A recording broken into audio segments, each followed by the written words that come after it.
Hey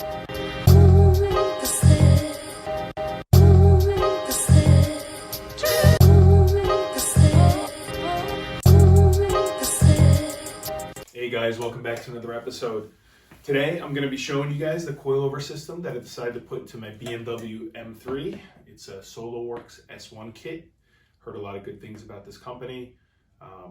The ride quality is great. So far I love them. So I'm not going to show you really how to get into installing the coilovers themselves. There's a lot of other videos out there that you guys can reference. But what I do want to show you is some additional parts that you're going to need. So when you're not surprised when you get this system in the mail and you go to install it and then you're missing some parts or you have questions on what else you may need to make this work properly. In particular, we're looking at new upper strut mounts. You can go with camber plates, which is what I decided to go with, or you can go with the stock units, which I believe the Solo Werks are made to work with. And in the rear, you're going to need the strut mounts, the upper strut mounts, and you're also going to need some bump stops. So I'll show you guys how I put those into the car, assembled those on the coilover system, excuse me, and yeah, and just give you kind of an overview on the coils. Also, at the end of the video, I'm going to give you guys the exact measurements I used to get the ride height that I like. And now, if you guys want to go higher or lower, that's up to you, but I'll give you guys a nice baseline. All right, so stick with me. I'm gonna walk you guys around the car, show you guys what's going on in the front, show you what's going on in the back, and yeah, I hope you guys like the video and get something out of it. Thanks.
All right, so we decided to go with the Solo Werks S1 kit.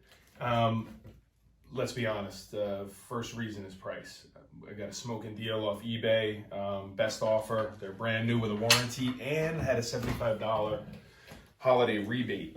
But what I like about that company is, obviously, right, everything's vehicle specific. They're European enthusiasts. And yeah, look, we're not looking for a full race setup. I drive this car on the weekends. I want something that's still comfortable, that's just gonna give me a nice sporty feel. I got a couple buddies at autocross. So maybe we're gonna look into doing that once the weather warms up a little bit. So I just needed to freshen up my suspension. Fully shot. I hit a couple potholes. It's winter time over here on the East Coast. But anyway, I'm coming. What I had installed on the vehicle, well, what came with the vehicle was some Bilsteins. And these are actually, I want to say they're B8 Bilstein front struts with stock upper strut mounts.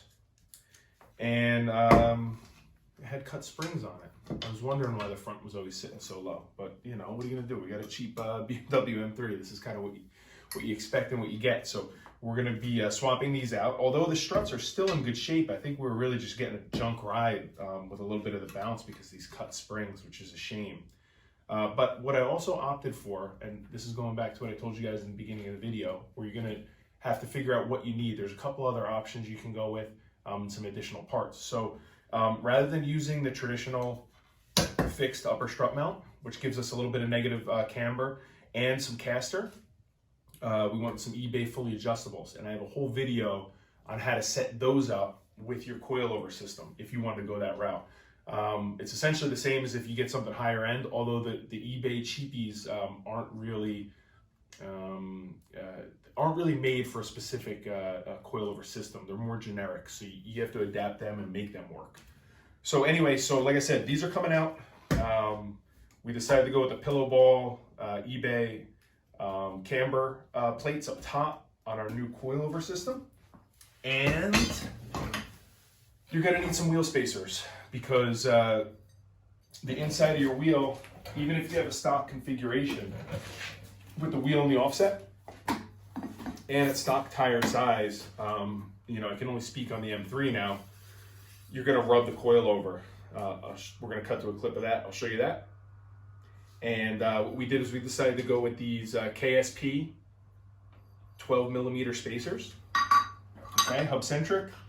I think 10mm come hub centric as well, but I just wanted to just be extra sure that these were going to work. I didn't want to poke the wheel out too far, but I think I gave it a little bit more than what I actually needed. But to be honest, it looks fine, and there's enough clearance with no rubbing, no problems, nothing. So I recommend the 12mm if you're going to go E36 coilover setup on the front. Like I said, it also depends on what wheels and tires you're running. In addition, to play it safe, you're going to have to go with some longer lug bolts. There is an option where you can do a stud conversion. That was a little bit more expensive. I'm trying to keep this, you know, low budget as possible, with still improving the quality of how the vehicle handles. But anyway, so longer. I'll show you guys a little close-up of the side-by-side of these and wheel spacers. So we're going to clean up our hubs with a wire wheel. We're going to throw a little bit of anti-seize on the inside of our spacers, and then we'll get the front wheels mounted up, and then I'll show you guys what's happening with the back.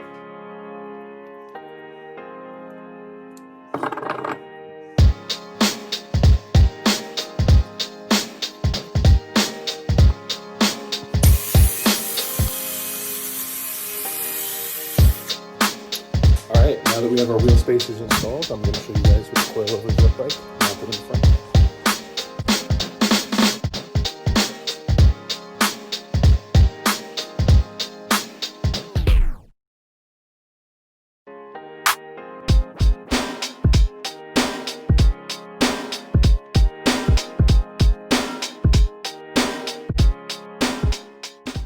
Okay, so on the rear struts, this is exactly how they come. You're going to need a bump stop that will have to be cut down. And then you're also going to need a strut mount. So this is an example of a very used stock unit, although the rubber's still good, the bushing inside. Okay. And then we have an aftermarket unit with, looks like these rubber bushings. So we're gonna actually reuse this and clean this up and mount it on top. So yeah, so just remember, I'm gonna reuse the cover over here, new bump stop. I'm gonna cut it to the size that was on the stock, well, replacement unit, the one that I removed. And then we're gonna clean up the strut mount, throw these in, and we'll see how it looks.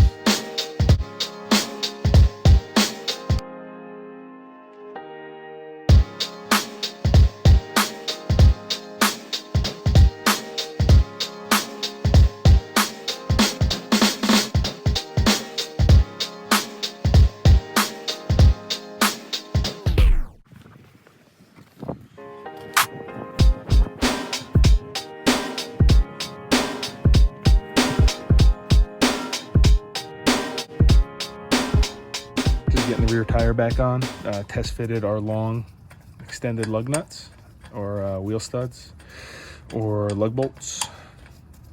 Anyway, they're getting hung up.